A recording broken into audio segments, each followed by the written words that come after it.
கேவலமான முறையிலே படுகொலை செய்திருக்கிறார்கள்.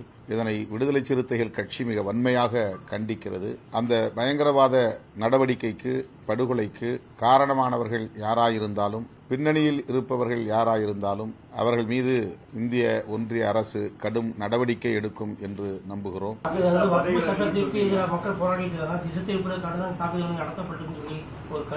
அப்படி நம்ம யூகத்தின் அடிப்படையில் கருத்து சொல்ல முடியாது. இது ஒரு நாள் 2 நாளில் உடனே சட்டம் கொண்டு வந்த உடனே நிகழ்த்தப்பட்டதாக இருக்காது. இதற்கு முன்னதாக அவர்கள் பல மாதங்களுக்கு முன்னதாகவே இந்த நடவடிக்கையில் ஈடுபட்டிருக்கலாம். குறிப்பாக 370 ஆர்டிகிள் ரிப்பீல் செய்த காலத்திலிருந்தே அவர்கள் இந்த முயற்சியை மேற்கொண்டிருக்கலாம். ஒரு நாள் 2 நாளில் இந்த திட்டத்தை தீட்டி நடைமுறைப்படுத்தி இருக்க முடியாது.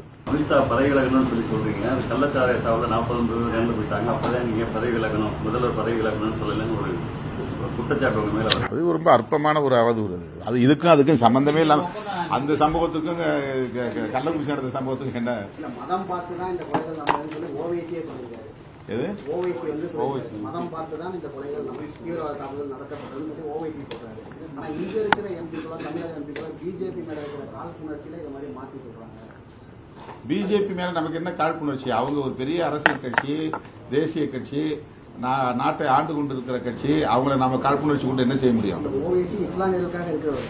அது ரைட், அது அவருடைய பார்வை, அது அவருடைய பார்வை. அங்க அந்த மாதிரி ஒரு சம்பவம் மதத்தை பார்த்து சுட்டதாலாம் தெரியல. இந்திய ஒன்றிய அரசுக்கு எதிரான ஒரு தாக்குதல் நடத்தி கவனத்தை ஈர்த்திருக்கிறாங்க. இப்படி நீங்க பொதுமக்களை அனுப்புனீங்கன்னா நாங்க இந்த மாதிரி தான் தொடர்ந்து பண்ணுவோம் அப்படின்னு பொதுமக்களுக்கு எச்சரிக்கை விடுறாங்க. இங்க சுற்றுலா பயணிகள் வரக்கூடாது, இந்திய ஒன்றிய அரசு நீங்க யாரும் நம்ப வேண்டாம், இதுதான் மெசேஜ். பயங்கரவாதிகளுடைய செய்தி இதுதான். இது உள்ளது உள்ளபடியே நம்ம புரிஞ்சுக்கணும். இதுல யாரும் கற்பிதம் தேவையில்லை, யூகங்கள் தேவையில்லை. அதுவும் ஆதாரமான தகவல் இல்ல. ஏன்னா இவங்க கொடுத்த அந்த டாக்குமெண்ட்ல அப்படி இல்லங்கிறாங்க. காஷ்மீர் பயங்கரவாத தாக்குதலுக்கு மத்திய உள்துறை அமைச்சர் பொறுப்பேற்று பதவி விலக வேண்டும் அப்படின்னு சொல்லி விசிக தலைவர் பேசியிருக்காரு. காஷ்மீர் அப்படிங்கிறது நாம எல்லாம் தொடர்ச்சியா பார்த்துட்டு இருக்கிறோம். கடந்த 30 ஆண்டுகளாக காஷ்மீர் பிரச்சனை எப்படி பல்வேறு பரிணாமங்களை எடுத்திருந்தது. காஷ்மீரிலே ஒரு காலத்திலே சுற்றுலா பயணிகள் கூட போக முடியாத நிலைமை இருந்தது. நம்முடைய பாதுகாப்பு துறையின் மீது, ராணுவ வீரர்கள் மீது கல்லெறி தாக்குதல் என்பது அன்றாட நிகழ்வாக இருந்தது. இதையெல்லாம் மாற்றி இன்று பெருமளவு அமைதியை பாரதிய ஜனதா கட்சி அரசு கொண்டு வந்திருக்கு. இந்த மாதிரி தாக்குதல் எந்த காரணத்தை கொண்டும் அனுமதிக்க முடியாது. அவர்கள் நீதியின் முன்பாக நிறுத்தப்படுவார்கள், தகுந்த பதிலடி கொடுக்கப்படும் என பிரதமர் தெரிவித்திருக்கிறார். பாரத பிரதமர் இந்த சூழலுடைய தீவிரம் கருதி தன்னுடைய வெளிநாட்டு பயணத்தை கூட உடனடியாக முடித்துக் கொண்டு இந்தியா வந்தார். உள்துறை அமைச்சர் அடுத்த நிமிஷம் அங்க போய் நிற்கிறார். அதனால் காஷ்மீரி பிரச்சனையை இன்று பெருமளவு இயல்புக்கு கொண்டு வந்து அது ஜம்மு காஷ்மீர் என்பது இந்தியாவினுடைய ஒரு அங்கம்தான் என்பதை சர்வதேச நாடுகள் ஒத்துக்கொள்ளக்கூடிய சூழலை பிஜேபி அரசாங்கம் தான் உருவாக்கி இருக்கிறது. ரயில்வே துறையை பொறுத்த வரைக்கும் தென் மாநிலங்கள் குறிப்பாக அந்த தமிழ்நாட்டுக்கு கூடுதல் ரயில்கள் இயக்குறதில்ல.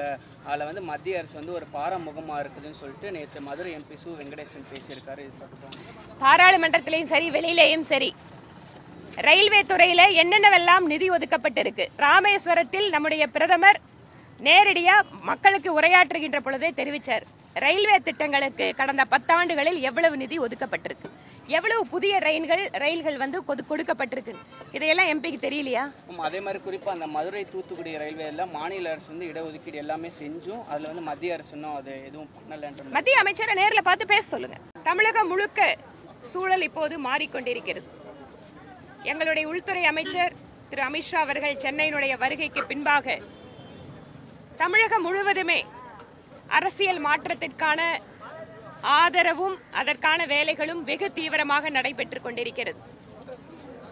இப்போது தமிழக அமைச்சரவையில் பல்வேறு அமைச்சர்கள் மீது ஊழல் குற்றச்சாட்டுகள், வருமானத்திற்கு அதிகமாக சொத்து சேர்த்த வழக்குகள், அல்லது அவர்கள் பொது இடங்களில் பேசிய பேச்சுக்களை பற்றிய அவதூறு பேச்சுக்களை பற்றிய வழக்குகள் என்று தமிழக அமைச்சரவை இன்று அமைச்சர்கள் மீது இருக்கக்கூடிய வழக்குகளால்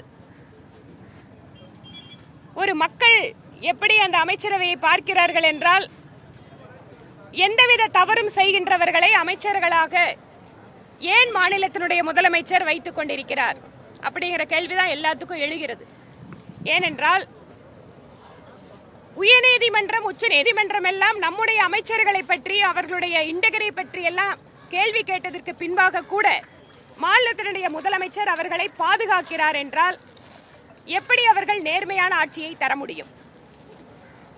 தொடர்ச்சியாக சட்டப்பேரவையிலே கூட வாய்ப்பு கிடைக்கின்ற பொழுதெல்லாம் பாரதிய ஜனதா கட்சி இந்த பிரச்சனையை எழுப்புகிறது.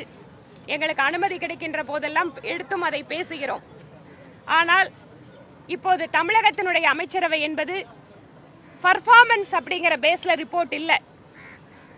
அமைச்சர்கள் மீது ஒவ்வொரு நாளும் வரக்கூடிய குற்றச்சாட்டுகள் இது மக்களுடைய நம்பிக்கையை இந்த அரசாங்கம் இழந்து கொண்டிருக்கிறது என்பதற்கு சாட்சியாக இருக்கிறது.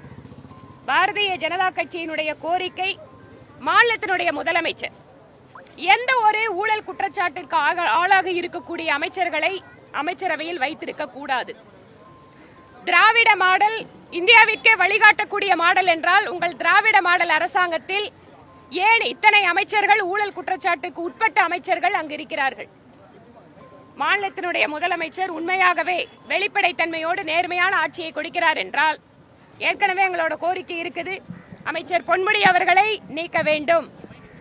இந்து சமய சின்னங்களை, பெண்களை இழிவுபடுத்தி பேசிய அவர் அந்த பதவியில் தொடரக்கூடாது அப்படிங்கறது எங்க கோரிக்கை. உயர்நீதிமன்றமும் தானாக முன்வந்து வழக்கை எடுத்துக்கொண்டிருக்கிறது. அதே போல மதுவிலக்குத்துறை அமைச்சர் உச்சநீதிமன்றத்தில் தமிழகத்தினுடைய அமைச்சர்களை பற்றி இப்படியெல்லாம் பேசுகிறார் என்றால் இது தமிழகத்திற்கே ஒரு இழுக்காக நாங்கள் பார்க்கிறோம். அந்த அமைச்சரை இன்னும் ஏன் முதலமைச்சர் காப்பாற்றிக் கொண்டிருக்கிறார்? ஆக இந்த கேள்விக்கெல்லாம் மாநிலத்தினுடைய முதலமைச்சர் விரைவில் பதிலளிப்பார் என நாங்கள் நம்புகிறோம். நன்றி. நேற்று சட்டப்பேரவையில் வந்து அமைச்சர் செந்தில் பாலாஜி மீது நீங்க தீர்மானம் கொண்டு வந்திருக்கீங்க, அதுக்கு இன்னும் பதில் வரல. நீங்க அதான் அது திருப்பி நான் போய் கேட்கிறேன். ஏன்னா நிறைய கவன ஈர்ப்பு தீர்மானம் நம்மளோட சட்டப்பேரவை தலைவர் திரு அப்பாவு அவர்கள் அது பதில் வந்ததுக்கு அப்புறம் கொடுக்குறாங்க பாரு, இல்லைன்னா விவாதத்துக்கு எடுத்துக்கிறல சிக்கல் இருக்கும் பாரு. ஆனா தொடர்ச்சியா நான் வலியுறுத்திட்டு தான் இருக்கேன். நன்றி. காஷ்மீர் பயங்கரவாத தாக்குதலுக்கு மத்திய உள்துறை அமைச்சர் பொறுப்பேற்று பதவி விலக வேண்டும் அப்படின்னு சொல்லி விசிக தலைவர் பேசியிருக்காரு. காஷ்மீர் அப்படிங்கிறது நாம் எல்லாம் தொடர்ச்சியா பார்த்துட்டு இருக்கிறோம். கடந்த 30 ஆண்டுகளாக காஷ்மீர் பிரச்சனை எப்படி பல்வேறு பரிணாமங்களை எடுத்திருந்தது. காஷ்மீரிலே ஒரு காலத்திலே சுற்றுலா பயணிகள் கூட போக முடியாத நிலைமை இருந்தது. நம்முடைய பாதுகாப்பு துறையின் மீது, ராணுவ வீரர்கள் மீது கல்லெறி தாக்குதல் என்பது அன்றாட நிகழ்வாக இருந்தது.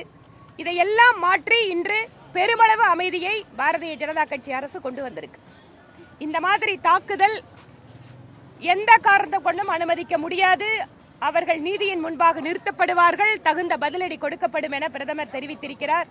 பாரத பிரதமர் இந்த சூழலுடைய தீவிரம் கருதி தன்னுடைய வெளிநாட்டு பயணத்தை கூட உடனடியாக முடித்துக் கொண்டு இந்தியா வந்தார். உள்துறை அமைச்சர் அடுத்த நிமிஷம் அங்க போய் நிற்கிறார். அதனால் காஷ்மீரி பிரச்சனையை இன்று பெருமளவு இயல்புக்கு கொண்டு வந்து அது ஜம்மு காஷ்மீர் என்பது இந்தியாவினுடைய ஒரு அங்கம்தான் என்பதை சர்வதேச நாடுகள் ஒத்துக்கொள்ளக்கூடிய சூழலை பிஜேபி அரசாங்கம் தான் உருவாக்கி இருக்கிறது. ரயில்வே துறையை பொறுத்த வரைக்கும் தென் மாநிலங்கள் குறிப்பாக அந்த தமிழ்நாட்டுக்கு வந்து கூடுதல் ரயில்கள் இயக்குறதில்ல, அதில் வந்து மத்திய அரசு வந்து ஒரு பாராமுகமாக இருக்குதுன்னு சொல்லிட்டு நேற்று மதுரை எம்பி சு வெங்கடேசன் பேசியிருக்காரு. பாராளுமன்றத்திலையும் சரி, வெளியிலேயும் சரி, ரயில்வே துறையில என்னென்னவெல்லாம் நிதி ஒதுக்கப்பட்டிருக்கு. ராமேஸ்வரத்தில் நம்முடைய பிரதமர் நேரடியா மக்களுக்கு உரையாற்றுகின்ற பொழுதே தெரிவித்தார், ரயில்வே திட்டங்களுக்கு கடந்த 10 ஆண்டுகளில் எவ்வளவு நிதி ஒதுக்கப்பட்டிருக்கு, எவ்வளவு புதிய ரயில்கள் வந்து கொடுக்கப்பட்டிருக்கு. இதையெல்லாம் எம்பிக்கு தெரியலையா? அதே மாதிரி குறிப்பா அந்த மதுரை தூத்துக்குடி ரயில்வே எல்லாம் மாநில அரசு வந்து இடஒதுக்கீடு எல்லாமே செஞ்சும் அதுல வந்து மத்திய அரசு இன்னும் அது எதுவும் பண்ணல. மத்திய அமைச்சரை நேரில் பார்த்து பேச சொல்லுங்க.